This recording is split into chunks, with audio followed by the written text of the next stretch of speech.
தமிழ் பேசும் அனைவருக்கும் வணக்கம்.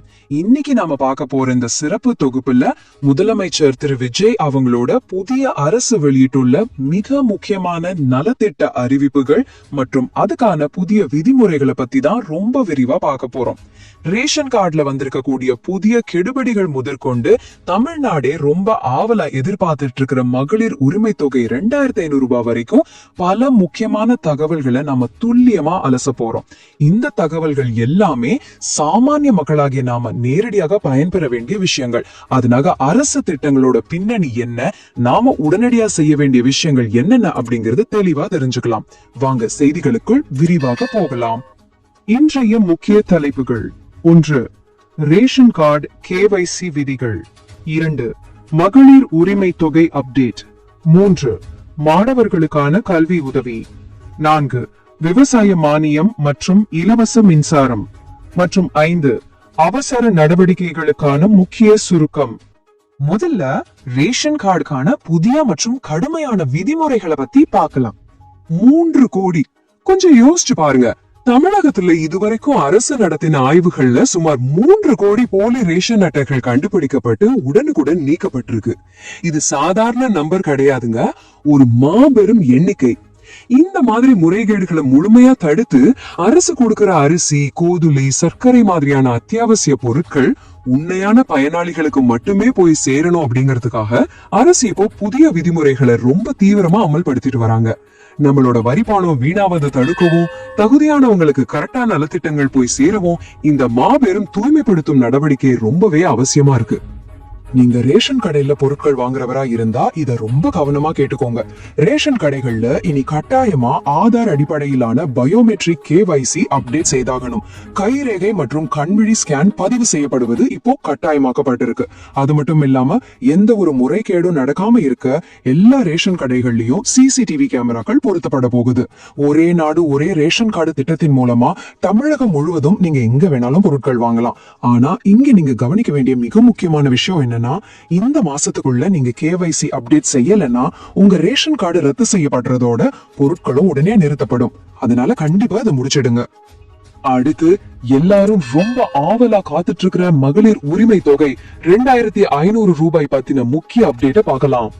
கடந்த சில நாட்களா வாட்ஸ்அப் மாதிரியான சமூக வலைதளங்கள்ல இந்த ஜூன் மாசமே 2500 ரூபாய் வங்கி கணக்குல வரவு வைக்கப்படும்னு ஒரு தகவல் வேகமா பரவிக்கிட்டு இருக்கு. ஆனா உண்மையான நிலவரம் என்ன தெரியுமா? புதிய அரசு தங்களோட தேர்தல் வாக்குறுதியை நிறைவேற்ற உறுதியா இருந்தாலும் இந்த மாபெரும் திட்டத்தை மறுசீரமைப்பு செய்ய அரசுக்கு கொஞ்சம் கால அவகாசம் தேவைப்படுது.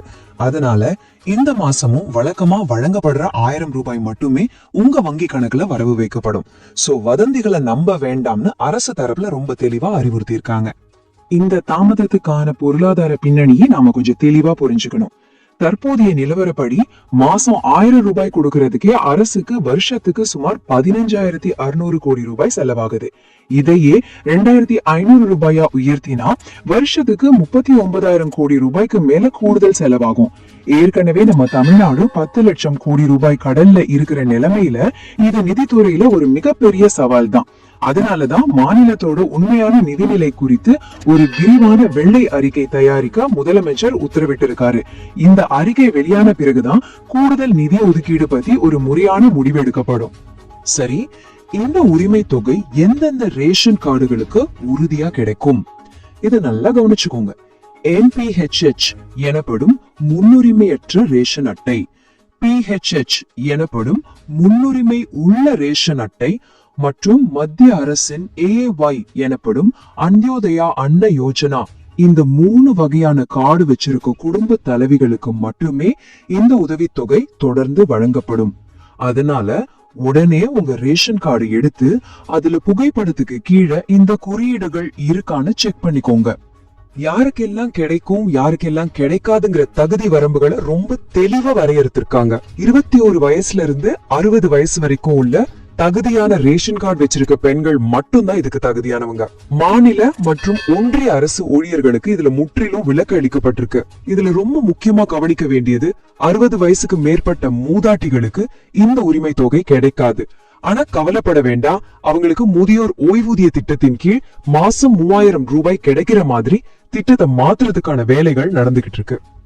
அப்போ இந்த 2500 ரூபாய் அதிகாரப்பூர்வமா எப்பதான் வரும்னு நீங்க கேக்குறது புரியுது. அதுக்கான காலக்கெடு எப்படிதான் இருக்கு. கடந்த ஜூன் 5ஆம் தேதி புதிய அரசோட முதல் அமைச்சரவை கூட்டம் நடந்து முடிஞ்சது. வரக்கூடிய ஜூன் 18ஆம் தேதி சட்டப்பேரவையோட பட்ஜெட் கூட்டத்தொடர் ஆளுநர் உரையுடன் தொடங்க போகுது. இந்த பட்ஜெட் தாக்கலின் போதுதான் மாநிலத்தோட நிதியை பொறுத்து 2500 ரூபாய் திட்டம் முழுமையாகவோ அல்லது முதற்கட்டமா 1500 அல்லது 2000 ரூபாயாகவோ எப்ப செயல்படுத்தப்படும் அப்படிங்கிற முழுமையான அரசாணை வெளியாகும்னு எதிர்பார்க்கப்படுது. மூன்றாவதா மாணவர்களுக்கான ரொம்ப முக்கியமான கல்வி உதவி திட்டங்களான தமிழ் புதல்வன் மற்றும் புதுமை பெண் திட்டங்களை பத்தி பார்க்கலாம். இந்த திட்டத்தின் மூலமா கல்லூரி மாணவர்கள் மற்றும் மாணவிகள் மாசம் 1000 ரூபாய் நேரடியாக அவங்க வங்கி கணக்கில பெறுவதற்கான தகுதிகள் என்னென்ன தெரியுமா? 6ஆம் வகுப்பு முதல் 12ஆம் வகுப்பு வரை அரசு அல்லது அரசு உதவி பெறும் பள்ளிகள்ல கண்டிப்பா படிச்சிருக்கணும். இப்போ அவங்க இளங்கலை பட்டப்படிப்பு, ITI அல்லது டிப்ளமோ படிப்புகள்ல சேர்ந்திருக்கணும். தொலைதூர கல்வி மூலமா படிக்கிறவங்களுக்கு இது பொருந்தாது. இதுல இருக்கக்கூடிய ஒரு மிகப்பெரிய சிறப்பம்சம் என்னன்னா, நீங்க வேற ஏதாவது ஒரு ஸ்காலர்ஷிப் வாங்கிட்டு இருந்தாலும் அதோட சேர்த்து கூடுதலா இந்த 1000 ரூபாய் திட்டத்திலையும் நீங்க பயன்பெற முடியும். உயர்கல்வியில மாணவர்களோட இடைநேற்றலை தவிர்க்க இது ஒரு மிகப்பெரிய வரப்பிரசாதம்னு சொல்லலாம். இந்த உதவித்தொகைக்கு எப்படி விண்ணப்பிப்பது? முறை ரொம்பவே எளிமையாக்கப்பட்டிருக்கு. உங்களுடைய 10ஆம் வகுப்பு மற்றும் 12ஆம் வகுப்பு மதிப்பெண் சான்றிதழ்கள், DC எனப்படும் மாற்று சான்றிதழ், நீங்க 6 முதல் 12 வரை அரசு பள்ளியில படிச்சதற்கான சான்று, அதோட ஆதார் மற்றும் பேங்க் பாஸ்புக் நகல், இது எல்லாத்தையும் தயார் செஞ்சு உங்க காலேஜ் கோஆர்டினேட்டர் கிட்ட கொடுத்தீங்கன்னா போதும். அவங்களே இணையதளம் மூலமா பதிவு செஞ்சிடுவாங்க. அதுக்கப்புறம் மாதம் 1000 ரூபாய் உங்க வங்கி கணக்குல கரெக்டா வந்து சேர்ந்துடும். 4வது பகுதிக்கு வந்துட்டோம். விவசாயிகளுக்கான மானியங்கள் மற்றும் எல்லாருக்கும் தேவையான இலவச மின்சாரம் தொடர்பான அறிவிப்புகளை பார்க்கலாம். 200 யூனிட். ஆமாங்க, சாமானிய மக்களுக்கு மிகப்பெரிய நிம்மதியை தரக்கூடிய ஒரு அறிவிப்பு இது. புதிய முதலமைச்சரா பொறுப்பேற்ற உடன் திரு விஜய் அவங்க போட்ட முதல் கையெழுத்து என்னன்னா, வீட்டு மின் நுகர்வோருக்கான இலவச மின்சாரத்தை 100 யூனிட்ல இருந்து 200 யூனிட்டா உயர்த்தினதுதான். இதனால நடுத்தர மற்றும் ஏழை எளிய மக்களோட மாதாந்திர மின் கட்டண செலவு ரொம்பவே குறையும். இது இந்த புதிய அரசோட மிக முக்கியமான முதல் நடவடிக்கை. விவசாய சொந்தங்களுக்கு ஒரு முக்கியமான அலர்ட். பிரதமா கிசான் திட்டத்தோட 23வது தவணை தொகையான 2000 ரூபாய் இந்த ஜூன் அல்லது ஜூலை மாசத்துல விடுவிக்கப்பட இருக்கு.